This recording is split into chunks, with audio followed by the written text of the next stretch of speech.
and we'll get moving here to take advantage of everybody's time.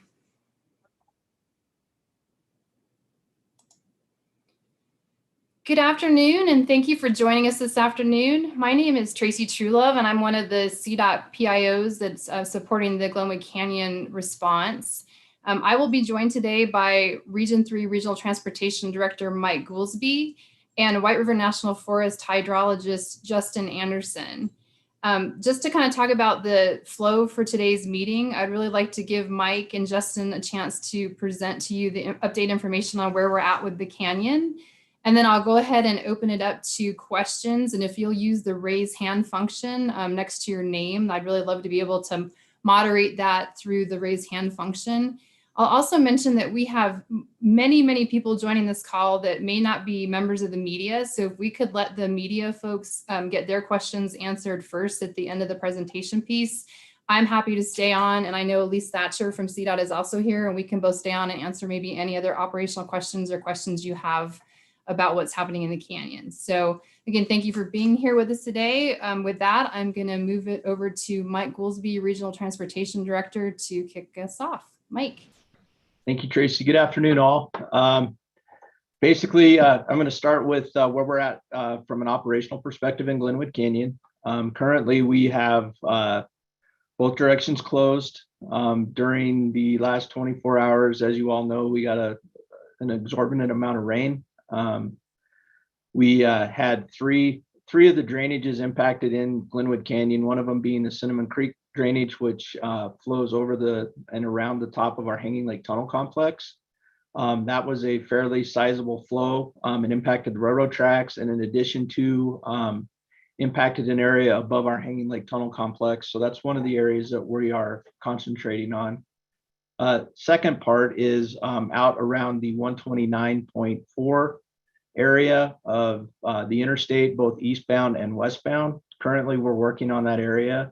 One of the issues that we are running into is the drain system in the middle of the interstate is plugged. And so every time we get that drain unplugged, more water inundates that. And so until we can get that drain unplugged and some of the material out of there, to prevent it from overtopping the road the next time it happens.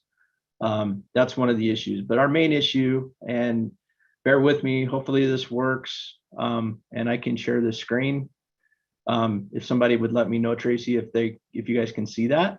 Yeah, we can see that, Mike. It looks great. Okay, so what we are looking at here is one of the cameras in Glenwood Canyon that is at mile marker 122.4 eastbound. The picture you're currently looking at is downstream of the Colorado River.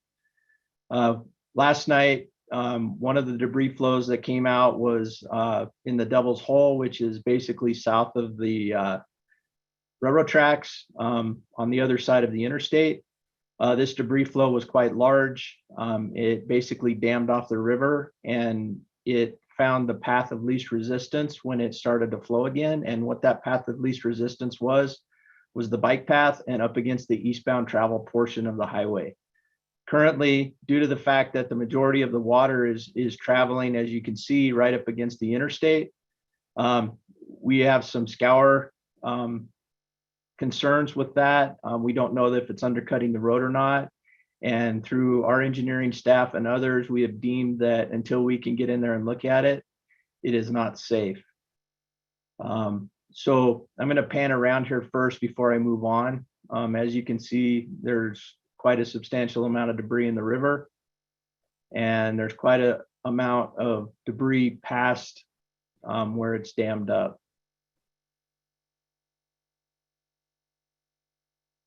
So with that being said, I'm going to unshare my screen at this time, and then I'm going to get into a little bit more.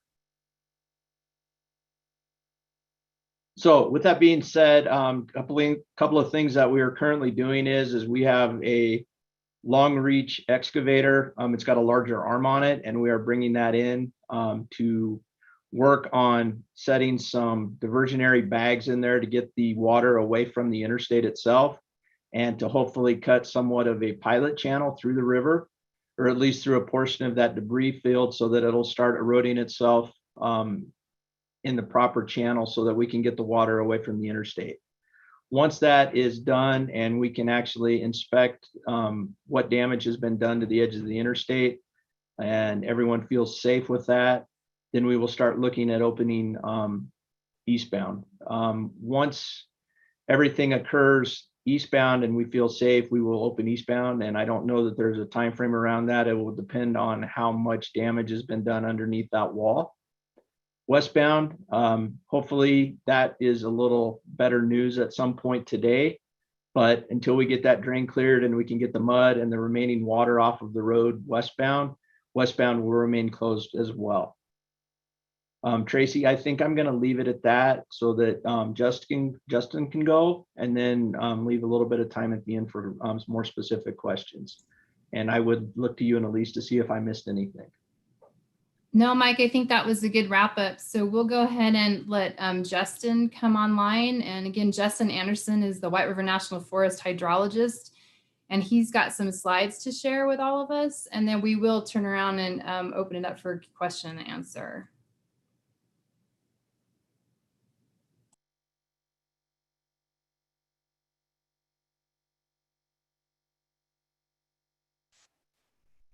Tracy, can you hear me? Yeah, we can hear you, but you're kind of quiet, Justin. Can you talk a little bit louder I into the can mic? speak up, but I'll also tell you, I just had to leave the meeting because I lost the audio. Okay. So I just rejoined, and had you just asked me to show slides? Yeah, if you can go ahead. Mike just finished his update. So if you could go ahead and you want to share your screen, and you might just have to talk a little bit louder because you sound a little bit quiet.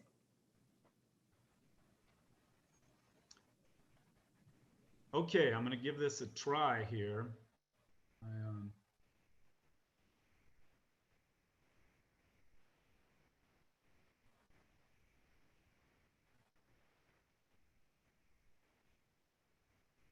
Stand by.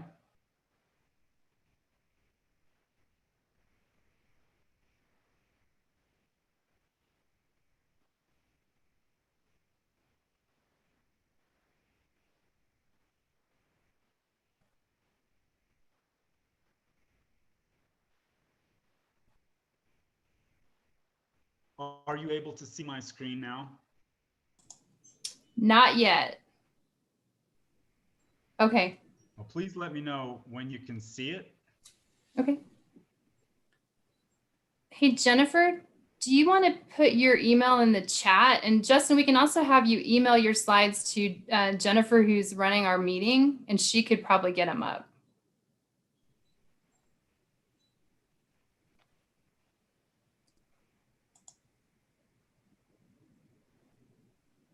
Okay, that sounds reasonable.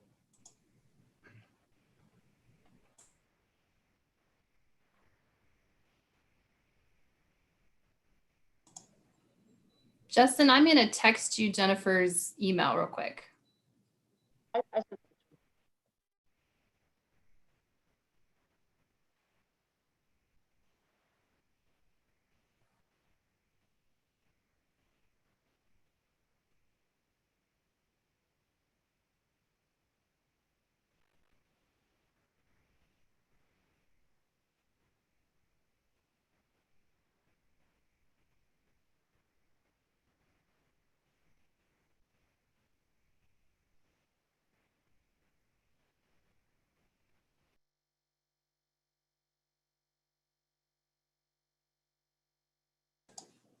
All right, folks, just bear with us for a minute. We're going to work through some of the technical difficulties. Justin, I just texted you Jennifer's email address. So if you want to try to shoot your slides to her real quickly, that would be great.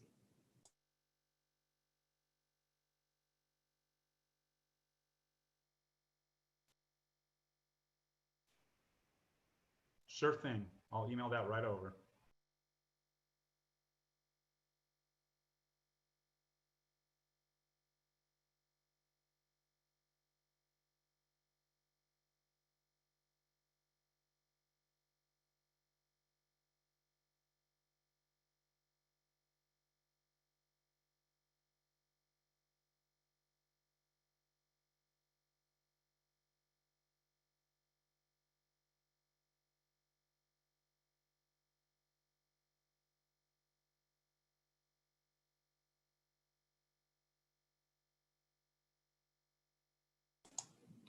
So media partners, while we're working on that piece, we also, Elise Thatcher and I have been working to put some updated images into the media kit link that we had from yesterday.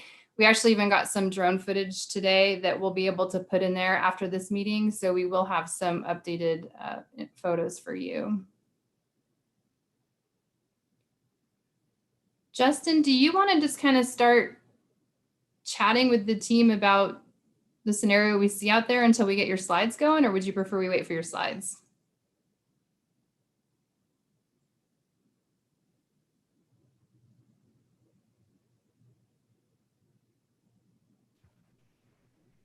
Well, sure thing. The imagery that you just showed and that you emailed over is new to me. It's pretty dramatic. I can tell you that I was out doing some mapping of debris flows that had occurred before Wednesday. And I just recently gave a short presentation that compared some observations that we've recently seen with what our BEAR team had predicted last year. The BEAR team, BEAR stands for Burned Area Emergency Response. The Forest Service had a BEAR team that produced a number of products when near the conclusion of the Grizzly Creek fire last year. The products included some prediction of debris flow occurrence likelihood. And now that we're starting to see debris flows associated with recent storms in the Grizzly Creek fire area, we are able to compare and reference the debris flow modeling, and we are seeing some interesting results from that. Are you guys hearing me okay? You're still a little bit light on audio. Do you have a way to turn yours up a little bit or get closer to your microphone?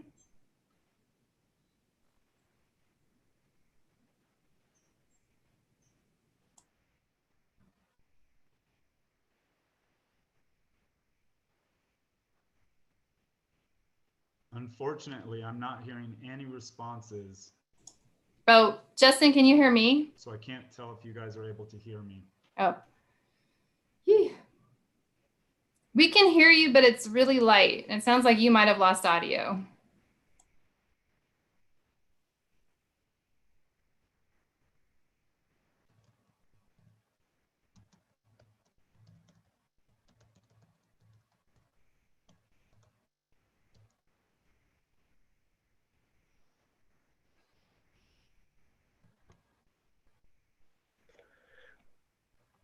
Hi, Justin. This is Jennifer. I'm not sure if you can hear, but you may need to exit and come back in. And I haven't received those slides yet. Thanks. So Tracy, for the sake of everyone's time, do we want to kind of jump into questions while Justin's working on his stuff? Well, I'm sorry, guys. I seem to be having some technical difficulties. I'm not able to hear anyone on the audio. So I'm afraid this might be unworkable. I can leave and try to rejoin. And then maybe Jennifer will have my slides by then. I'll give that a try. Okay. Yeah, Mike, let's go ahead and do that. Thanks for hanging in there with us all. So why don't I go ahead and look and see if I've got anybody who's raised their hand, and then I'll also look to the chat. So if you have questions for Mike around the operations piece of what's currently happening, we can jump into those.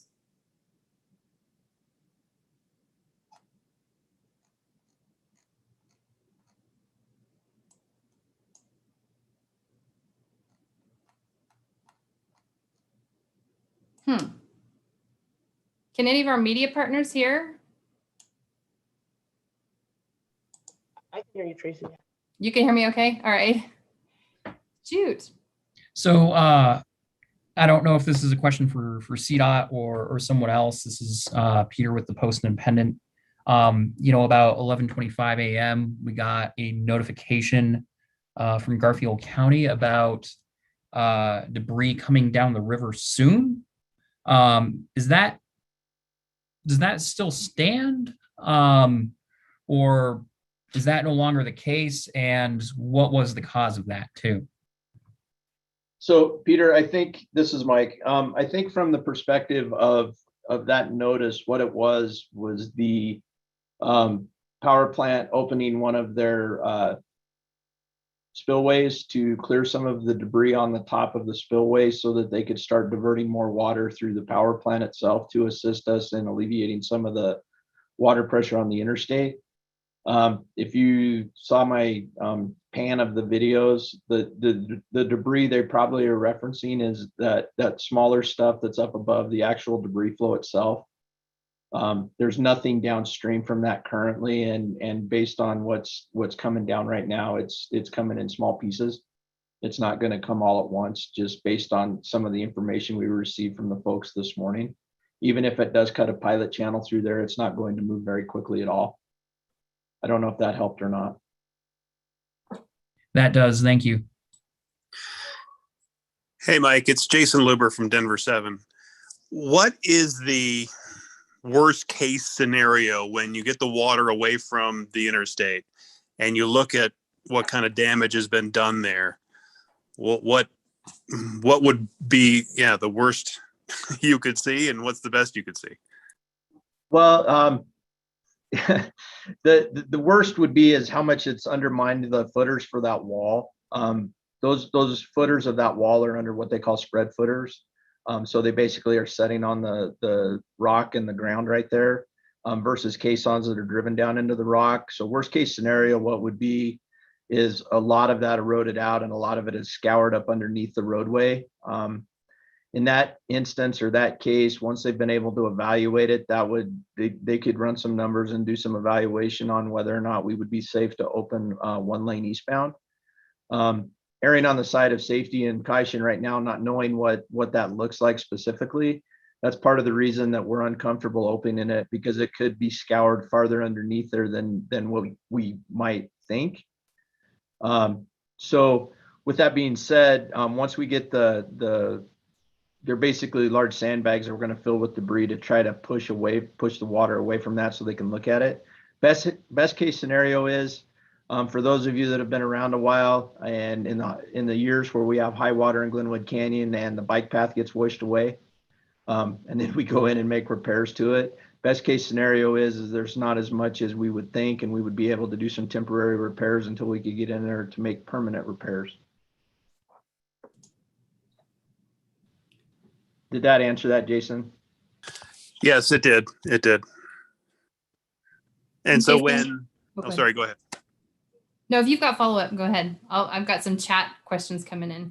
I guess it was just the time frame of how long you think that's going to take to divert the water and then make those determinations whether you could open a lane or not and get weekend traffic moving once again. That's a really good question. And part of it is when the equipment arrives, getting it transported up there. They're in the process of doing that right now. And working with the Army Corps engineers and others to get clearances to be able to do that.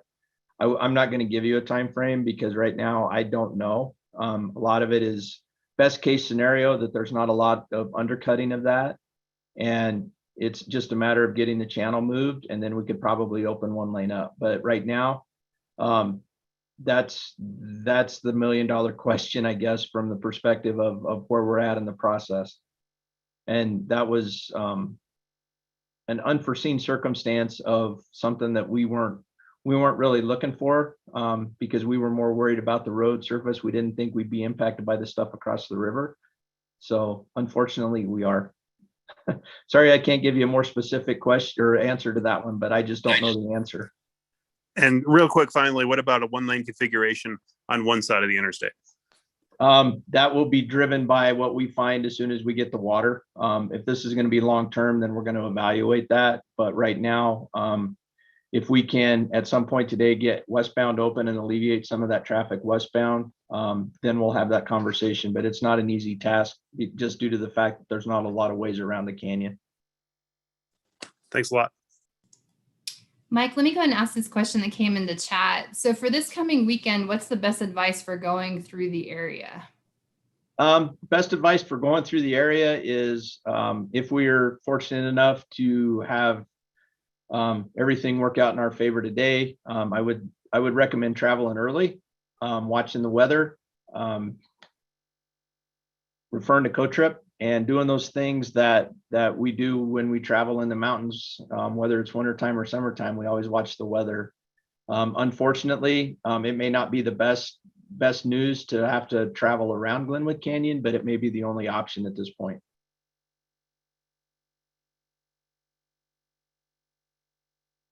Great, thanks, Mike. I have a question from one of our reporters up near Steamboat, talking about how the traffic is pretty terrible on the alternate route. Is there anything that we can do to help? That's a really good question. I think with our CSP partners and some of our other local law enforcement agencies and communicating with everyone, it's unfortunate, but we're doing the best we can. There have been numerous suggestions by stakeholders as far as additional signage, additional VMS boards, some of those things. Unfortunately, right now, we're not the only one experiencing this statewide. Up in Region 4, as you probably all know, the Poudre Canyon and State Highway 14, specifically in our Region 3, Highway 125, and we had some mudslides down on Highway 149 last night. So we're stretched pretty thin with additional resources for traffic control and other things, but we're bringing resources in from around the state. And again, we're hoping that folks are understanding, and we're doing the best we can with the alternate routes, but unfortunately there's not a lot of them to get from one side to the other. Morgan, Neely, if you're on, do you want to just go and ask your question, unmute and ask your question? KDNK. Hi, yeah, this is Morgan Neely with KDNK. Good afternoon, everyone. I wanted to ask if anyone can give some insight into if the understanding of the long-term viability of this stretch of interstate is changing, given the burn scar, the increasing frequency of these kind of flash flooding and scouring events. And I know that we're looking at sort of the acute situation right now, but I wonder if someone could speak to the longer term implications. Thanks. That's a really good question, and we probably could have an hour-long conversation, if not longer, on that one. But I think one of the things that we look at, and we're really starting to look at from a CDOT perspective, is resiliency in our system. And resiliency is one of those things, whether it's alternate routes, it's making improvements to those alternate routes. It's looking at mitigation, things that we can do in stretches of road that are subject to these things, whether it's rockfall, avalanche, or other things. Unfortunately, right now, as the weather lessens and some of those things, and the vegetation and stuff will start growing back, that's one of those things that will dissipate to some degree with Glenwood Canyon. But unfortunately, right now, the one thing that we've needed on the western slope is water and rain, and we haven't had a monsoon season in a couple of years, and we're getting one this year. And so it's definitely a federal level discussion, and it's also a state level discussion about resiliency in our networks. And we look at that frequently on our projects to see if there's things we can do to make it better. I'm going to ask if Courtney Fromm from Fox 31. Courtney, you want to ask your question to Mike? Yeah, I guess kind of off of the road and alternate routes, a question that was asked earlier, the type of damage that will happen to these roads with semi-traffic coming through them, are they able to handle that? Are you guys expecting long-term damage just from an extreme amount of extra heavy traffic? Courtney, that specifically back to the resiliency question, or the resiliency answer. It's one of those things that we've really tried really hard to look at these alternate routes and try to work on them. They're not all to that level yet of not being able to take this abuse, and that's one of the things that we're working on. but I'll give you a really good example. State Highway 13 from Craig down basically from the state line towards Rifle is one of the highest resiliency areas that we identified, one for this situation and two for a lot of the truck traffic that's up there. And we've been slowly reconstructing State Highway 13 to meet that. With limited funds, trying to get all of them done at once is difficult, but US 40 is a priority, State Highway 9, 131, all of those for the northern detour route, but we will have to go out and do some additional maintenance and to take care of some of these areas that are beat up pretty bad. Did that help? Yeah, thank you. I don't see any other media partner questions in the chat. Is there any other media partners that would like to ask a question of Mike? If anybody had to make a guess, when might westbound reopen? That was a nice try, Peter, but I'm not going to give you a guess. Yeah, Peter, I think it's important to know we've had crews out there, round the clock. In fact, that's one of the things that CDOT's been doing a fantastic job is bringing in reinforcements. So we've got crews that have been out there with, the dump trucks and the several loaders and working, the scenario around the clock. But we also recognize that if we gave you a potential estimate and then we missed it, we would have a lot of cranky people on our hands. So right now, the canyon is just going to continue to be closed, and as quick as we can get to opening, we'll be sure to let you know.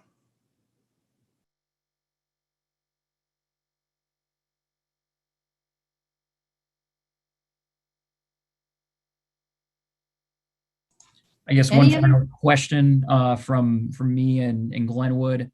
Any concern about, just this current situation being compounded by forecast rains tonight and tomorrow as well? Mike, you want to grab that or you want me to take it? You can take a swing at it, Tracy.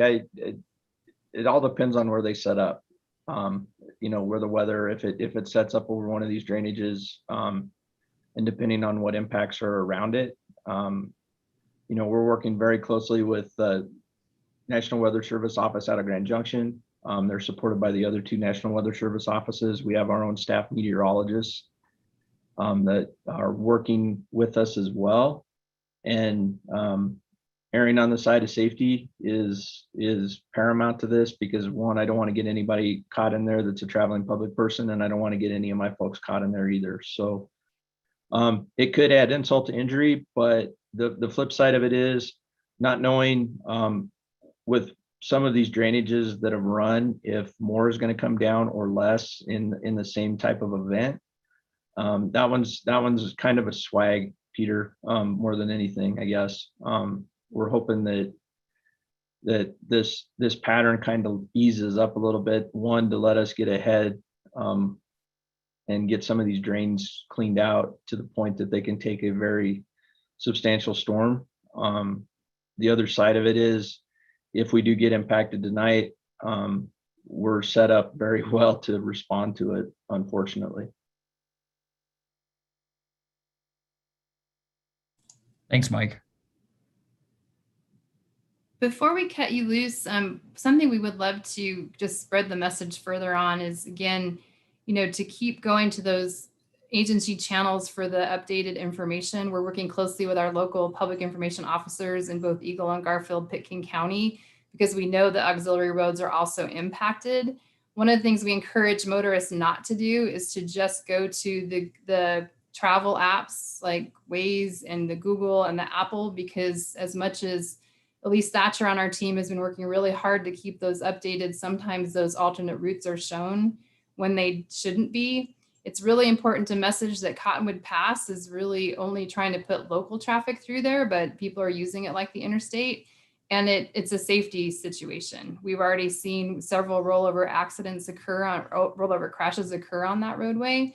And again, the operations plan that's currently in place to keep CMV from getting places they shouldn't be is what we implement when we put the closure in at exit 87 West Rifle, and then again exit 109, which we call Canyon Creek, in that eastbound direction. So just can't get that message out there far enough, because we know not only are the locals paying attention, but we have a lot of visitors here as well.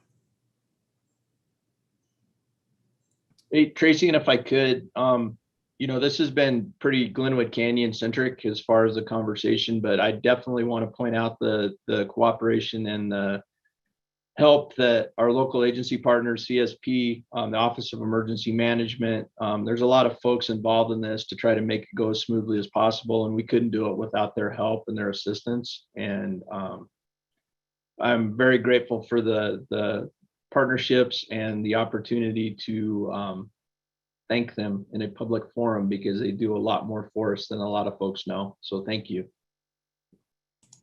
Mike, we have a few more questions in the chat I missed. Haley Sanchez. Haley, do you want to ask your question? Well, I think I can answer it. No, currently both westbound and eastbound lanes of I-70 are closed. So that we won't make you say that out loud. And then Morgan, go ahead. Curious, it sounds like the westbound is mostly the side that you guys are concerned about reopening, like the timeline is most uncertain. No, it's actually both, Haley. So we've got a pretty good debris flow that occurred impacting the westbound side, and there's some drainage that we're trying to clear and keep up with it.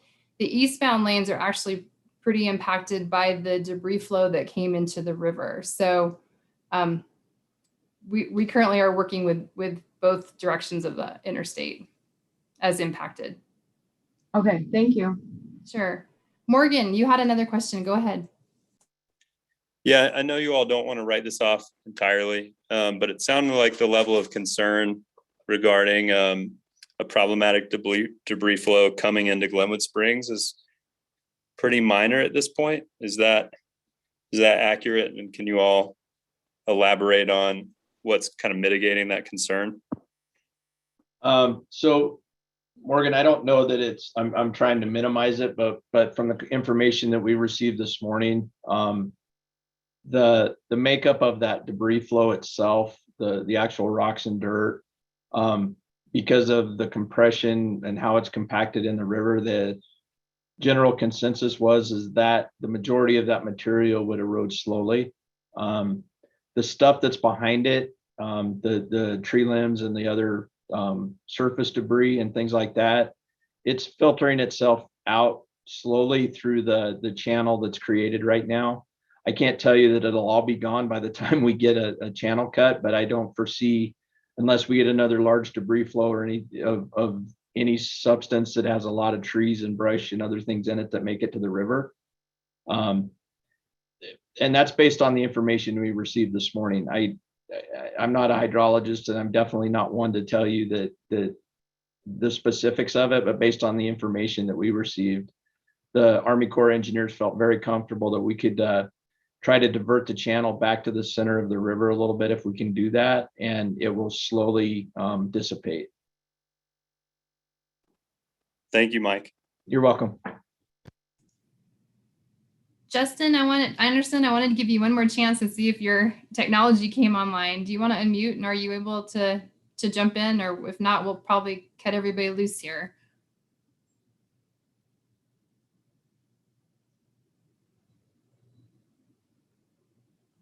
Oh, Greg, I've got a hand raised. Great. This is Greg Poland, the Colorado Motor Carrier Association. First, I want to thank CDOT. I mean, you guys have been doing some extraordinary efforts, and also, the patience of all the folks as we've had trucks have to be diverted to different areas. We are going to look at doing an advisory for actually having any of the interstate traffic that is going through the state that doesn't have a pickup or delivery to avoid I-70 altogether until this sort of stabilizes a bit. And we think that's in the best interest of everyone. But I would ask, what is the status on US 50? And because that is the other alternate that's toward the south. And I know there's a construction project. And I think there had been some discussion, Tracy, of like, if there's any closure for any period of time on I-70 that project would be stopped and 50 would be open to that. What's the status on that? Is it open now, or how's that being handled, I guess? So Tracy, I can take that if you want. That'd be great. Greg, so Highway 50 opened at noon today. It will be open again. It will be open all the way until Monday morning, barring whatever happens in Glenwood Canyon. Unfortunately, this week they were doing some blasting work and they had some holes loaded when this happened. So part of it was we were doing the normal opening and closing times, but we because of the impacts of this, they got everything cleaned up and pulled off at noon today. And we will have the conversations with with Central Federal Lands and the contractor probably first thing Monday morning, if not Sunday night, to make the determination on what we do Monday morning. Thank you. I mean, I think one thing is right now we only have, without that, we have everything, you know, all the interstate traffic, whether it's automobiles, trucks, or whatever, just going to the north. And that provides some relief on this as, you know, sort of in terms of an alternate route to either of those. And so especially for folks going to the south, it could help. Thank you. You know, I also could follow up with the point that our Traffic Operations Center in Golden is working really closely with the neighboring states, KDOT, UDOT, and YDOT, on information out on all their boards, just letting folks know the challenges we're having in Glenwood Canyon and I-70 at the moment. So they also are doing a tremendous amount of outreach to neighboring states to help us get the message further, because we know what a challenge it is.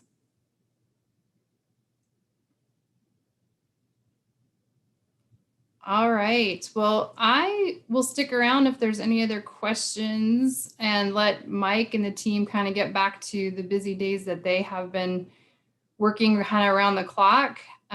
We thank you again. If we see a need over the weekend, we will put up another media briefing call. And again, we apologize we couldn't get Justin Anderson here because that would have been a really good piece to color this conversation, but we'll keep trying if we do another media briefing. So thanks again and have a great weekend. Thanks, everybody.